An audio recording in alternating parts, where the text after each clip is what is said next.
Mr. Speaker. I rise in the House today to speak on the government's motion pertaining to Canada's anti-ISIS mission. But first, I, like several others, wish to thank the men and women of the Canadian Armed Forces for their service.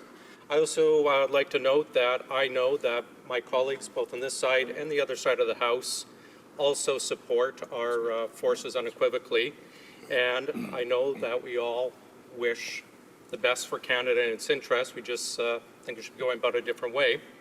Mr. Speaker, Canada has a long and proud tradition of helping our allies when it comes to stopping evil and terror from spreading throughout the world. And make no mistake, ISIS's main goal is to do just that, spread terror and its evil ideology around the globe. I support the notion of stopping ISIS dead in its tracks, but Mr. Speaker, the motion brought forward to this House here today does not do that. Instead, it weakens our abilities in this fight while sending a contradictory message to our men and women who are in the trenches fighting this fight to keep us safe. I'd like to dispel some of the misconceptions being spread by certain members on a certain side of the House, which claims that the actions put forth in this motion are taking the fight directly to ISIS. Mr. Speaker, let us begin with the fact that this government wants to end airstrikes against ISIS targets. The decision to do so is simply an uninformed one. I know how much this government loves to say their policies are evidence-based, but the evidence is against them on this one. It is the fact that airstrikes have been the safest and most effective form of eradicating the enemy, especially one like ISIS, a group that is dispersed across a vast amount of land and pockets of population. Unlike ISIS, which has a ground game but no modern technology or technological capabilities, we're able to hugely degrade ISIS through our airstrikes, keeping our men and women safe and out of harm's reach. The Americans are doing it, the British are doing it, the French are doing it.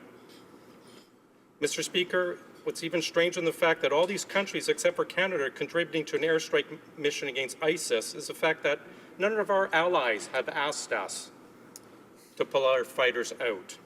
In fact, just the other day, the American general leading the coalition air campaign against ISIS jihadists called out our government's decision to pull the jets out.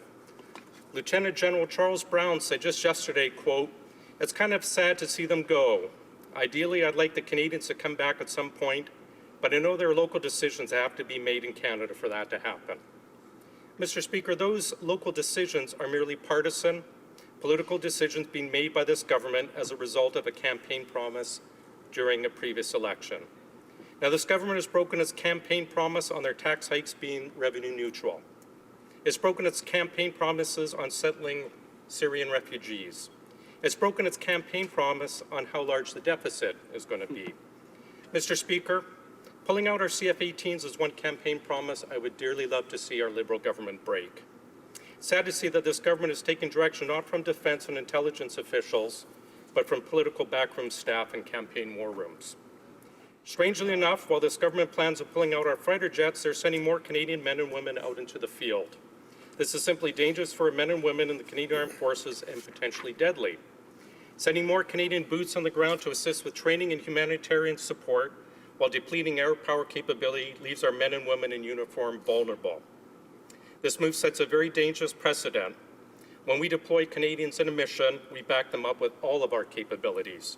We do not handicap them, nor put them in further danger because of campaign promises. The Liberal government, however, is deploying more Canadians while significantly scaling back our capabilities that would ensure the safety of our men and women. Let me say that again. They're putting our ground forces at risk, not because of a coherent plan, but because of a campaign promise. We've heard again and again, why are you pulling out our jets? A campaign promise. Not because it's best for our forces or our allies, but as a campaign promise. Canada has the capacity to continue to contribute to airstrikes alongside training and humanitarian support. Canadian Armed Forces personnel have been doing so very effectively for the past 6 months. This party has said repeatedly, we don't oppose the increased ground forces, we oppose the decision to pull out our CF-18s. Mr. Speaker, this motion makes it clear the Liberals remain incoherent on the air combat mission. They've not provided any explanation on how the withdrawal of their CF-18s will help the coalition more effectively be able to defeat ISIS.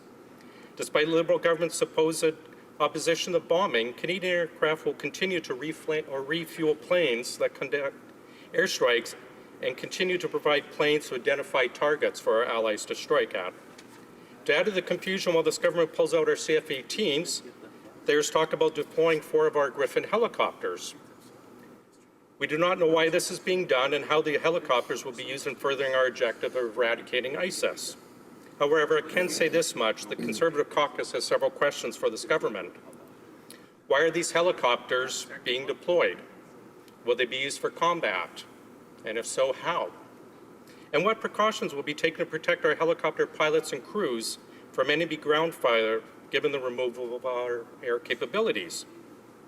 Mr. Speaker, I realize this isn't question period, so I'll stop my questions.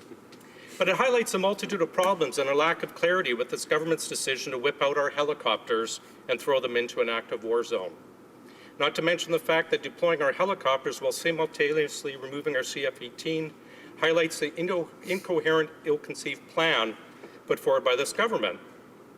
Mr. Speaker, allow me to say this: not one of our allies supports this decision by this Liberal government to pull out of the airstrike missions against ISIS. No one has asked the Prime Minister to pull out, and no one is cheering on this move except for the Prime Minister and his caucus. While our Prime Minister is pulling back and hiding behind the shadows of our allies are leading the charge against ISIS. This couldn't be made more clear than Canada being snubbed by our allies at a recent anti-ISIS meeting. Just 6 months ago, our Foreign Affairs Minister hosted an international meeting in Quebec City to discuss the military and political aspects of the mission against ISIS. Today, we're not even welcome to have a seat at the table. While our coalition partners are stepping up their efforts to degrade and defeat ISIS, this government is stepping back. The decision to withdraw Canada's CF-18s is seen by our allies as stepping back rather than standing shoulder to shoulder with them. Mr. Speaker, it's also quite clear that this move has absolutely nothing to do with Canada's long-term strategy for fighting ISIS. Rather, it's nothing more than a political stunt being orchestrated by this government and its PR team. This motion is a disgrace to our military, a disgrace to our allies, and weakens our standing in this world. For these reasons, Mr. Speaker, I will not be supporting this motion. Thank you, Mr. Speaker.